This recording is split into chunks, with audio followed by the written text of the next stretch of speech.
¿Qué tal están? Tertuliano, padre latino del cristianismo. Quinto Septimio Florente Tertuliano nació hacia el año 155 después de Cristo en Cartago, en el norte de África, del África romana, y murió allí mismo hacia el año 220 después de Cristo, aunque algunas fuentes alargan su vida hasta el 240 después de Cristo, aunque la fecha más aceptada ronda las 2 primeras décadas del siglo III. Es por derecho propio el fundador de la literatura teológica en lengua latina. Antes de él, el pensamiento cristiano se había expresado casi exclusivamente en griego, por ejemplo Justino, Ireneo, Clemente de Alejandría. Con Tertuliano, la fe cristiana adquiere por primera vez un vocabulario técnico latino propio, muchos de cuyos términos siguen usándose hoy en la teología occidental. De su biografía se conocen pocos datos ciertos y hay bastantes aspectos discutidos. Se le atribuye, aunque con dudas crecientes en la investigación moderna, ser hijo de un centurión romano, haber recibido una sólida formación retórica y jurídica y haberse convertido al cristianismo ya adulto, probablemente hacia el año 193, impresionado por el coraje de los mártires cristianos ante la persecución. Esa formación jurídica es, diríamos, decisiva para entender su estilo. Tertuliano argumenta como un abogado, con precisión procesal, ironía mordaz y una capacidad polémica que no ha tenido comparación entre los primeros escritores cristianos. Su trayectoria intelectual tiene 3 grandes etapas. En una primera fase escribe como cristiano fiel a la Gran Iglesia, defendiendo la fe frente a paganos, judíos y herejes gnósticos. Hacia el año 207, sin embargo, se adhiere al montanismo, un movimiento profético y rigorista surgido en Frigia que reivindicaba nuevas revelaciones del Espíritu Santo y una disciplina moral extrema. Esta adhesión marcó su ruptura progresiva con la jerarquía eclesiástica de Cartago y ensombreció su reputación posterior. Pese a ser uno de los pensadores más citados por autores ortodoxos como Cipriano o Jerónimo, la Iglesia nunca lo consideró santo ni padre de la Iglesia en sentido pleno, precisamente por su desviación montanista final. Hay que señalar también, en cuanto a las obras principales traducidas al castellano, la producción de Tertuliano es enorme, más de 30 tratados conservados y buena parte de ella cuenta con traducción española, sobre todo en las colecciones de Biblioteca de Autores Cristianos, BAC, de Gredos y Ciudad Nueva. Por ejemplo, está Apologético, su obra maestra dirigida a los gobernadores de las provincias romanas, defendiendo jurídicamente a los cristianos frente a las acusaciones de ateísmo y de crímenes rituales, a los gentiles. Versión previa y más filosófica de los mismos argumentos del Apologético, a los mártires, que es una exhortación a los cristianos encarcelados a la espera del martirio. La prescripción contra los herejes es otra de sus obras y es un tratado de método frente a las herejías con el argumento de que solo las iglesias con sucesión apostólica directa pueden reclamar la interpretación legítima de la Escritura. En su libro Contra Marción, escrito en el 207-208, su obra más extensa, en 5 capítulos extensos, contra el dualismo de Marción, que separaba al Dios del Antiguo Testamento del Dios revelado por Cristo. Es una obra fundamental. También Contra Praxeas es un tratado donde acuña el vocabulario trinitario latino. En Acerca del alma, tratado psicológico-filosófico sobre el origen, naturaleza y destino del alma. Y también está sobre la carne de Cristo y sobre la resurrección de los muertos, que son defensas de la corporidad real de Cristo y de la resurrección física. En su libro de la paciencia y en de la oración, pues aborda aspectos de la vida espiritual práctica. En Del Manto, de Palio, obra literaria casi autobiográfica sobre su propia elección de vestir el manto de filósofo en lugar de la toga romana, se explaya sobre estas cuestiones. En De la corona y de la idolatría, pues también son escritos de disciplina cristiana frente a las exigencias del culto imperial. En cuanto a los tratados de la etapa montanista, destacan sobre el velo de las vírgenes, sobre la monogamia y sobre el ayuno, y también sobre la, diríamos, pudicia, por decirlo de alguna manera, y sobre la huida en la persecución, de fuga in persecutione. En cuanto a la teología de Tertuliano, el vocabulario trinitario, pues hay que decir que la aportación técnica más duradera de Tertuliano es haber acuñado en contrapraxeas el vocabulario que la teología trinitaria latina usaría durante los siglos siguientes: Trinitas, Trinidad, Persona y Substantia. Formuló la célebre fórmula una sustancia y tres personas para explicar la relación entre Padre, Hijo y Espíritu Santo, distinguiéndolos sin dividir la unidad divina. Esta terminología, aunque todavía imprecisa, según los cánones que fijaría después el Concilio de Nicea en el 325 y el de Constantinopla en el 381, es el andamio conceptual sobre el que se construyó buena parte de la teología trinitaria occidental posterior, incluida la de Agustín. En cuanto a la defensa de la fe cristiana, pues realmente sostiene que perseguir a alguien únicamente por llevar el nombre de cristiano, sin juzgar delitos concretos, viola los principios básicos del propio derecho romano. Su frase más citada, convertida casi en eslogan del cristianismo antiguo, resume esta lógica de resistencia.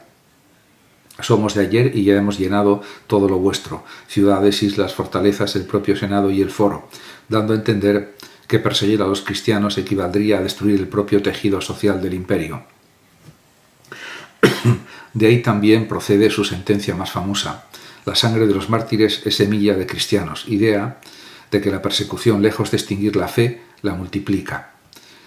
En cuanto a la regla de fe y la autoridad apostólica, en la prescripción contra las herejías, Tertuliano desarrolla un argumento de método jurídico aplicado a la teología. Usa la figura legal de la prescripción, una excepción procesal que impide reabrir un caso ya resuelto, para sostener que los herejes no tienen siquiera derecho a apelar a la Escritura, porque ésta pertenece por herencia legítima a las iglesias fundadas por los apóstoles con sucesión ininterrumpida de obispos. Es uno de los primeros argumentos sistemáticos sobre la autoridad apostólica y la regla de fe, regula fidei, como criterio de ortodoxia frente a la interpretación libre de los textos sagrados.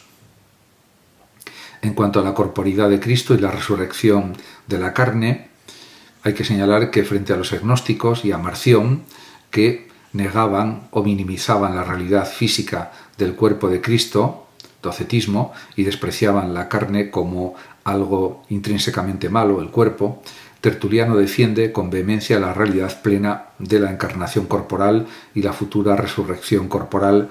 Llega a formular con su característico gusto por la paradoja retórica ideas como que precisamente lo increíble de la fe cristiana, la encarnación de Dios en carne humana, su muerte y resurrección, es garantía de su verdad, porque nadie inventaría voluntariamente un relato tan chocante para la razón humana. De ahí deriva la tradición, aunque simplificada por la posteridad, de la fórmula creo porque es absurdo, credo quia absurdum, que en realidad nunca escribió literalmente así, pero que resume bien el espíritu de su argumentación paradójica.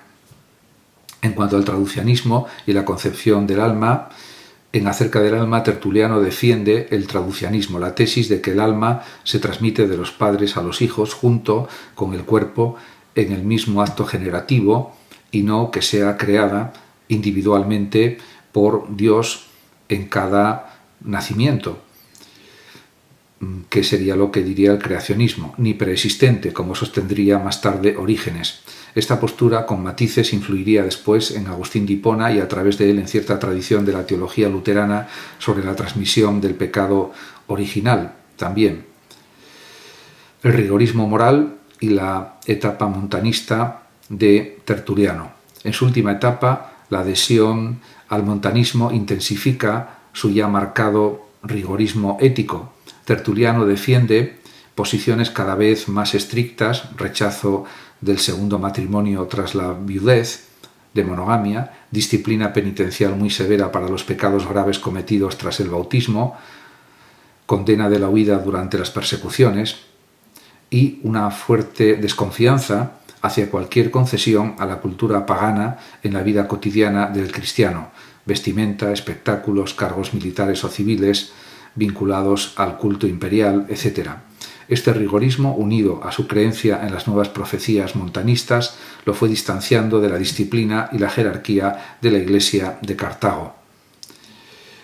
En cuanto a su filosofía y su relación con la cultura clásica, es evidente que la relación de Tertuliano con la filosofía griega es ambivalente y mucho más compleja de lo que sugiere su frase más célebre y más citada, fuera de contexto. ¿Qué tiene que ver Atenas con Jerusalén? Quis ergo Atenis et Hierosolimis, formulada en la prescripción contra los herejes. Esta pregunta retórica no es un rechazo absoluto de toda la cultura clásica. La investigación reciente, como recoge la introducción de Gredos a sus obras, ha ido matizando la vieja imagen de un Tertuliano radicalmente anticultural, mostrando en cambio a un autor que acerca y que acepta y utiliza ampliamente la cultura pagana, incluso cuando la critica con dureza retórica. De hecho, su propio estilo literario, su dominio de la retórica judicial romana y su vocabulario filosófico técnico demuestran una formación clásica profunda puesta al servicio de la nueva fe cristiana. Lo que Tertuliano rechaza no es la razón ni la cultura en sí, sino la pretensión de que la filosofía pagana, con sus especulaciones metafísicas sobre la naturaleza divina, queda como algo básico para ser fuente de verdad religiosa comparable y superior a la revelación cristiana. Para él los filósofos son en buena medida responsables de las propias herejías. Considera que muchas doctrinas heréticas, el dualismo de Marción, el docetismo agnóstico, nacen precisamente de intentar conciliar el cristianismo con esquemas filosóficos griegos ajenos a la revelación bíblica cristiana.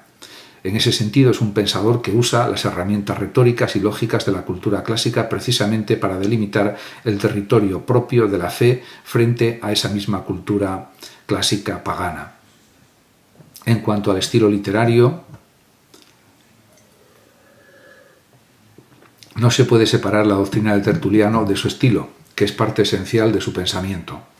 Es un latín denso, elíptico, cargado de neologismos, muchos de los cuales él mismo tuvo que inventar para verter en latín conceptos teológicos griegos, con un gusto marcado por la paradoja, la ironía constante y cortante también, y el argumento ad hominem, herencia directa de su formación retórico-jurídica.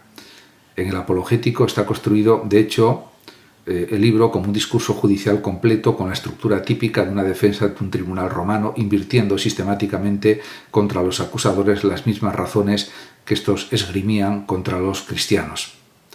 En cuanto a su legado, el legado de Tertuliano es doble y en cierto modo paradójico. Por un lado es el creador del latín teológico cristiano, sin él no se entiende el vocabulario con el que Agustín de Hipona y después toda la escolástica medieval pensarían en latín los grandes problemas de la Trinidad, por ejemplo, la gracia, el pecado original o la naturaleza del alma, entre otros.